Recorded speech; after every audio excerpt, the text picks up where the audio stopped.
प्रिय विद्यार्थियों, हम चैप्टर 10 को आगे बढ़ाते हैं। डायरी के अंतर्गत हम पढ़ रहे थे कि इसे दैनंदिनी भी कहते हैं। रोजनामचा, दैनंदिनी, दैनिकी आदि नामों से इसे हम जानते हैं और प्राचीन काल से ही हमारे यहाँ डायरी लेखन की जो विधा है वो प्रचलित थी। अब हम आचार्य उमेश शास्त्री ने जो डायरी लेखन की विशेषताएं बताई हैं उन पर ध्यान केंद्रित करते हैं। डायरी लेखन की विशेषताओं में पहली विशेषता है कि डायरीकार तात्कालिक संवेदनात्मक भावों की अभिव्यक्ति करता है। तात्कालिक यानी उस समय जिस समय हम डायरी लिख रहे हैं उस समय से संबंधित संवेदनात्मक जो भाव है वो डायरी में लिखे जाते हैं, उनमें अभिव्यक्ति डायरी के अंतर्गत होती है, अर्थात समसामयिकता होती है। वह उस समय से संबंधित होती है जिस समय डायरी लिखी जा रही है। दूसरी विशेषता है डायरी लेखन में व्यक्ति सापेक्षता अधिक रहती है, क्योंकि डायरी एक व्यक्ति लिखता है और वह अपने अनुसार व्यक्तिगत भावों को लेकर के और वह डायरी लिखता रहता है। अन्य विशेषता में देखते हैं डायरी लेखन विधा में लेखक के आत्मीय गुण तथा प्रवृत्तियों की अभिव्यक्ति होती है। लिखने वाले के आत्मिक गुण कैसे हैं, लिखने वाले की प्रवृत्तियां कैसी हैं, इसकी अभिव्यक्ति भी इस विधा के अंतर्गत होती है। इसके अलावा समय और स्थान के संदर्भ को भी इसमें अभिव्यक्त करते हैं कि जो घटना है, जो बात हम लिख रहे हैं वह किस समय और किस स्थान से संबंधित है। डायरीकार अपनी भावना के प्रति ईमानदार होता है। जैसी भी जो बात है वह ईमानदारी से वो लिखता है। इसमें निष्पक्षता रहती है। डायरीकार की प्रामाणिक अभिव्यक्ति होती है। डायरी जो लिखता है प्रामाणिक बातें लिखते हैं, इसमें कोई काल्पनिक बातें डायरी के अंतर्गत नहीं लिखी जाती हैं। वास्तविक प्रामाणिक ही इसमें सूचना या बातों को लिखा जाता है। डायरीकार साहित्यिक संभावना के प्रति उदासीन नहीं रहता है। जो उस समय साहित्यिक बदलाव हो रहे हैं या जो संभावना बन रही है उन सब का भी डायरी के अंतर्गत वर्णन किया जाता है। डायरी लेखन में सभी लेखन विधियों का स्पर्श रहता है। डायरीकार समय समय पर अतीत के अनुभवों की पुनर्समीक्षा करता हुआ आगे बढ़ता है, क्योंकि डायरी जो भी लिखता है वो अपने अतीत या भूतकाल के अनुभव को ध्यान में रखता है कि इस प्रकार से ऐसा हो गया था, आगे मुझे ऐसा नहीं करना चाहिए। तो अतीत के अनुभवों की समीक्षा करके वह आगे बढ़ता है। ये डायरी लेखन की प्रमुख विशेषताएं थी। अब बात करते हैं कि डायरी साहित्य का वर्गीकरण किस प्रकार कर सकते हैं, कितने प्रकार की डायरियां होती है। तो मुख्य रूप से 4 वर्गीकरण किए गए हैं। पहला है व्यक्तिगत डायरियां, दूसरा है वास्तविक डायरियां, तीसरा प्रकार है काल्पनिक डायरियां और चौथा है साहित्यिक डायरियां। व्यक्तिगत डायरी का संबंध व्यक्ति विशेष से होता है। इसमें जो लेखक है अपने जीवन की घटना प्रसंगों को, निजी अनुभूतियों को, विचारों, आवश्यक तथ्यों को लिखता रहता है। ये डायरियां बिल्कुल गोपनीय होती है, व्यक्तिगत होती है, अपने अनुभव, अपनी बातें लिखी जाती हैं। इसमें यथार्थ को अंकित किया जाता है। बहुत ही उपयोगी और महत्वपूर्ण होती है, वास्तविकता ये ली हुई होती है। व्यक्तिगत डायरियों का महत्व साहित्यिक दृष्टि से भी बहुत महत्वपूर्ण है। साहित्यकार अपने अंतरंग साहित्यिक मित्रों के व्यक्तित्व की टिप्पणी डायरी में नोट कर लेता है। अपनी अंतश्चेतना के मूर्त विचार तथा अपनी धारणा को डायरी के पृष्ठों में उतार करके पर्यालोचन करता रहता है और एक दिन यही डायरी उसके और उल्लेखित मित्रों के व्यक्तित्व को प्रकाशित कर देती है। अतः यह मानना युक्ति संगत प्रतीत नहीं होता कि डायरी की व्यक्तिगतता से साहित्य का कोई संबंध नहीं है। अर्थात इन व्यक्तिगत जो डायरियां हैं साहित्यिक दृष्टि से भी बहुत महत्वपूर्ण है, क्योंकि इन डायरियों का उसमें उल्लेख किया जाता है। इन डायरियों से महत्वपूर्ण वास्तविक यथार्थ की बातें लेकर के और साहित्यिक विधा में उनका प्रयोग किया जाता है, उपयोग किया जाता है। इसलिए व्यक्तिगत डायरी और साहित्य में एक घनिष्ठ संबंध भी होता है। साहित्य में सर्वप्रथम डायरी को शैली के रूप में स्वीकार किया गया। सने सने धीरे धीरे साहित्यिक विधा के रूप में इसका प्रवर्तन हो गया। एक साहित्यिक विधा डायरी को माना जाने लगा। साहित्यिक डायरी में कल्पना को स्थान भी दिया गया, जैसा कि अभी हमने पढ़ा था काल्पनिक डायरियां भी होती है। साहित्यकार कल्पना में यथार्थता को जीने की अनुभूति करता है। ऐसी डायरियों में रचनात्मक साहित्य का सृजन होता है। क्रमबद्धता और अनवरतता ये ऐसी डायरी में भी बनी रहती है, जिससे पाठक आनंद की अनुभूति करता है। काल्पनिक साहित्य होते हुए भी अन्य विधाओं की तरह इस विधा में भी सहरसता रहती है। पाठक को बड़ा आनंद आता है। पाठक के मन में कभी भी डायरियों को पढ़ते समय उभन पैदा नहीं होती है।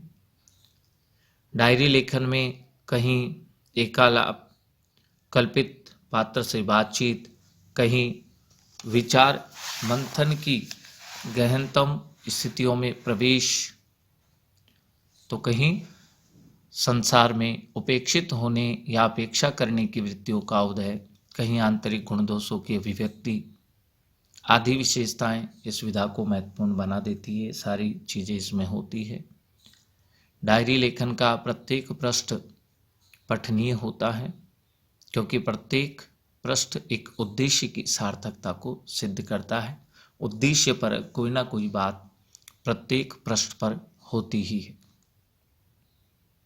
साहित्यिक डायरी की हम बात करें तो रचना शैली, ललित, कल्पना, मनोविश्लेषण, तर्क, कविता, आख्यान आदि विविध प्रवृत्तियों का मनोरम समन्वय साहित्यिक डायरियों में होता है। साहित्य की कोई भी ऐसी विधा नहीं है जिसके माध्यम से रचनाकार अपने मन की गूढ़ अनुभूतियों को सहजता और निष्पक्ष भाव से अभिव्यक्ति दे सके। यह एक सुस्पष्ट तथा तथ्यात्मक अभिव्यंजना के निमित्त स्वतंत्र साहित्यिक विधा है। आधुनिक युग में डायरी साहित्य का सृजन हुआ। यद्यपि विकास की दृष्टि से मूल्यांकन किया जाए तो विधा अभी समृद्ध नहीं कही जा सकती है। बहुत ज़्यादा इसमें हमें रचनाएं नहीं मिलेगी, बहुत समृद्धि नहीं है। इस दिशा में अजीत कुमार तथा लक्ष्मीकांत वर्मा की महत्वपूर्ण भूमिका रही। डायरी विधा की ओर आकर्षण को इन्होंने जन्म दिया। इनके अतिरिक्त भी विभिन्न पत्र पत्रिकाओं में डायरी साहित्य प्रकाशित कराया, जिनमें शिवदान सिंह चौहान, नरेश मेहता, बैकुंठ नाथ मेहरोत्रा, इन्होंने भी पत्र पत्रिकाओं में डायरी विधा पर लिखा है। समसामयिक पत्र पत्रिकाओं की बात करें तो धर्मयुग, निकष, हिंदुस्तान, ज्ञानोदय, कादम्बिनी, कल्पना, माध्यम, बिंदु, सारिका, ये ऐसी पत्र पत्रिकाएं हैं जिनमें डायरियां प्रकाशित हुई और उन लेखकों की डायरियां प्रकाशित हुई जो इस विधा के आंदोलन के प्रवर्तन मंडल में थे। अगर ज्ञानोदय की बात करें तो इस विधा की समृद्धि में इसने पूर्ण सहयोग प्रदान किया है। इस पत्र में सर्वाधिक डायरियाँ प्रकाशित हुई। ज्ञानोदय जो पत्रिका थी, सबसे ज़्यादा डायरियों का प्रकाशन इसी के माध्यम से हुआ है। डायरी विधा शैली के रूप में अब अपनाई गई है। अनेक लेखकों ने इस विधा में सृजन भी किया है और इन रचनाओं को संस्मरण, रेखा चित्र, उपन्यास विधा में संकलित कर लिया है। श्री प्रकाश चंद्र गुप्त की डायरी के पृष्ठ रेखा चित्र साहित्य में है। इसी प्रकार बनारसी दास जो गुप्त हैं, मनुष्य और कल्ला डायरी साहित्य रेखा चित्र में ही संकलित हैं। एक उदाहरण भी दिया गया है कि किस तरह से डायरी का लेखन किया जाता है। जैसे 11 जुलाई की बात करें, 11 जुलाई को जब डायरी लिखी गई तो किस तरह से लिखा गया। सड़क पर पत्थर के टुकड़े डालने की मजदूरी मनसुखा ने कर ली थी। नदी तल में वह पत्थर तोड़ रहा था। गधे पास ही खड़े हुए थे। बच्चे पत्थर बीन रहे थे। मैंने पुल पर से आवाज़ दी। मैंने का अर्थ जो डायरी लिखने वाले हैं, लेखक, उनकी बात है। मनसुखा, तुम्हारी तस्वीर बहुत अच्छी आई है। बच्चों के फोटो भी ठीक उतरे हैं। मनसुखा ने कहा, सो तो ठीक, पर तस्वीरें हमें दिखाओ तो सही। मैंने कहा, अच्छा, कल आना, सब फोटो दिखला दूंगा, पर दूंगा नहीं। एक तस्वीर 5 आने में पड़ती है। मनसुखा ने कहा, अच्छा पंडित जी, 5 आने पक्के रहे, अर्थात मैं आपको 5 आने दूंगा, मुझे फोटो देना। ये 11 जुलाई की बात थी। फिर 12 जुलाई को देखो कैसे लिखा गया। मनसुखा हमारे बगीचे पर आया, बोला, पंडित जी, कहाँ मुरम पथरीली मिट्टी गिराना चाहते हैं। पथरीली मिट्टी को मुरम बोला जाता है। पूछ रहा, कहाँ गिराना चाहते हैं। लेखक ने कहा, यहीं आम के पेड़ों के नीचे, जहाँ कीचड़ बहुत ज़्यादा है। फिर 13 जुलाई को डायरी लिखी। सुना कि पास के गांव में किसी कुमार और उसके बच्चे को सांप ने काट खाया है। उस वक्त हमें मनसुखा का ख्याल भी नहीं आया। शाम को खबर मिली कि मनसुखा और कल्ला को ही सर्प ने काटा था और दोनों ही मर गए। श्री प्रकाश चंद्र गुप्त ने भी पुरानी स्मृतियां और नए स्केच में डायरी को संकलित कर दिया है। तो इस प्रकार से ये डायरी लिखी जाती है। ये प्रकाश चंद्र गुप्त की भी पुरानी स्मृतियां और नए स्केच के रूप में जो डायरी साहित्य है, उसमें भी उदाहरण यहाँ दिया गया। उसमें से वो लिख रहे हैं कि पानी मूसलाधार बरस रहा है, बाहर चरवाहे गला फाड़ करके विरहा गा रहे हैं। ये विरहा संगीत की धुन का नाम है। विरहा गीत गा रहे हैं। एक अजब सरूर मेरी आत्मा पर छा गया है, मैं झूम झूम कर गुनगुनाता हूँ।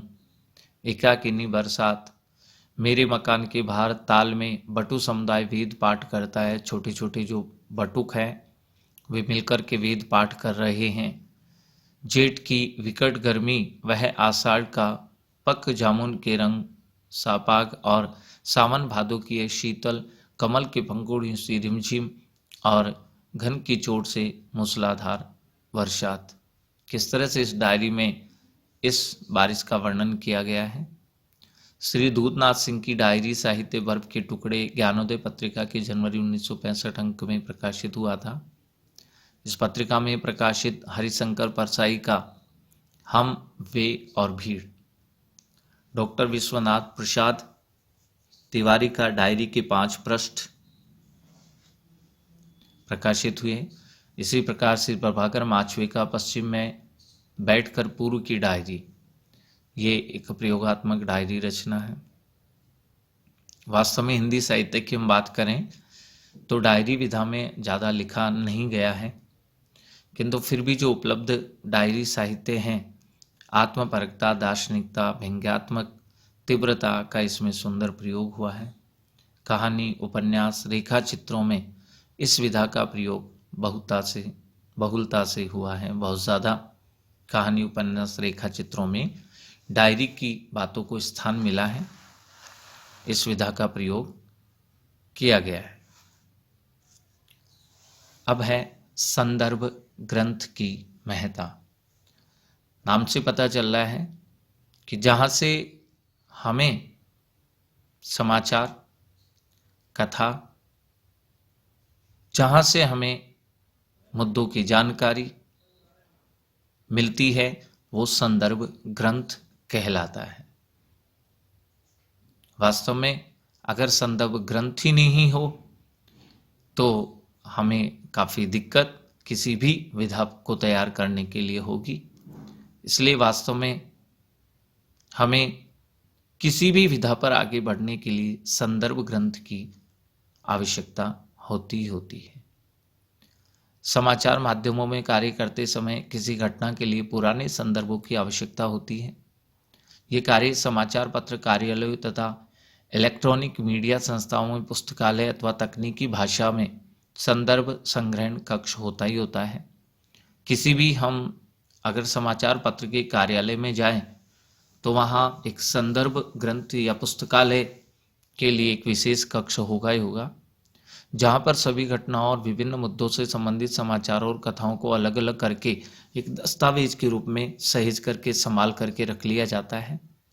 संपादक किसी भी कथा या विषय पर लेखन करने से पहले आवश्यकता पड़ने पर संदर्भ ग्रंथ एकत्र करके पुस्तकालय का संदर्भ एकत्र करने के लिए पुस्तकालय का सहारा लेता है। इससे समाचार और कहानी रुचिकर और पठनीय हो जाती है। इतना नहीं, कई बार पाठक इसे अनेक स्थानों पर संदर्भ के रूप में संभाल कर भी रख सकते हैं। उदाहरण की बात करें, यदि किसी विशेष नेता और व्यक्तित्व के राजस्थान आगमन के समाचार को मात्र 2 या 3 पंक्तियों में पूरा किया जा सकता है, किंतु यह मात्र एक सूचना परक होकर ही रह जाएगा। इसकी पठनीयता बढ़ाने के लिए उस व्यक्ति विशेष से के राजस्थान से जुड़ी पुरानी स्मृतियाँ कि पहले कब आया था, क्यों आया था, यहाँ कैसे उसका जुड़ाव है, तो पुरानी स्मृतियाँ, पूर्व में की गई यात्राएं, पूर्व में लिए गए साक्षात्कारों अथवा राजस्थान के बाहर राज्य के संदर्भ में कथन और बयान को एकत्र करके उदाहरण के तौर पर प्रस्तुत किया जाता है, जिससे पाठकों की स्मृतियाँ ताज़ा हो जाती है और संदर्भित पक्ष भी लाभान्वित होता है।